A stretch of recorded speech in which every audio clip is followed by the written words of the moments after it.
Here's a segment from a recent virtual event with an immigration lawyer where we covered how to use reference letters effectively for EB1A. And for those of you who don't know me, my name is Jason and I work with several top immigration lawyers, which is where my EB1A profile building insights come from. I also run a paid newsletter for $12 per month, through which you can get access to my newsletter resources, which includes a profile building opportunities database that lists over 400 opportunities, categorized by field and criteria. You will also get access to my private group where members have been able to find co-authors for papers and articles, have been able to find opportunities shared by other members, and have also been able to find collaborators in general for profile building. Members of the group have also gone approved for EB1A and 01.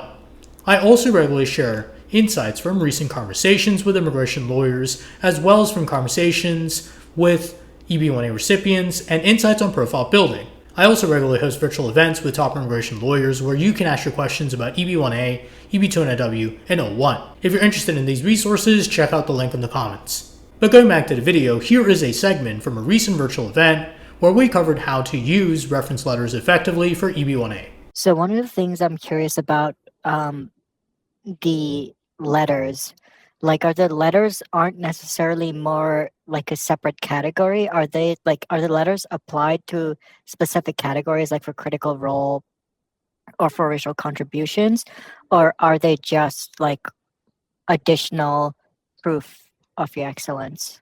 That's a really good question because people get confused and it can get confusing. My practice, I like to have different letters for different criteria. So for example, very specific letters of recommendation for the original contributions, right? Like having experts in the field talking about how your work has contributed to the industry, right? So that's where I put them. Now for, I also use them, the same ones for the final merits, right? Like I literally quote them when I'm writing my support letter for the case. Now, when you're thinking about the critical role or leading role, that's where the letters from your employer or prior employer, if you're saying that you held a role at another company, that's where they fall into place, right? Because they're specifically talking about your role within the company. They're not talking about your contribution to the industry. So that's where I put those letters, the ones from prior employers and current employers and managers, to just be able to talk about your work. And another, I guess there's a third option for letters. I use them in very narrow and specific situations, but for original contributions, let's say you work on a team project that got a lot of visibility on the media, but it doesn't show your name, right? It just talks about the project and the company. I include all the media attention that's available for the project.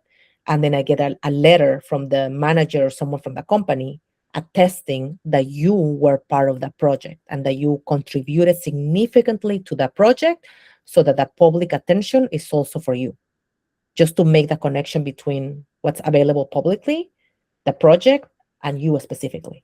So I guess three categories. I have three categories of letters. So that was a segment from a recent virtual event with an immigration lawyer where we covered how to use reference letters effectively for EB1A. If you're interested in getting access to upcoming virtual events with top immigration lawyers where you can ask your questions about EB1A, EB2NW, and 01, check out the link in the comments to get access to upcoming virtual events with top immigration lawyers.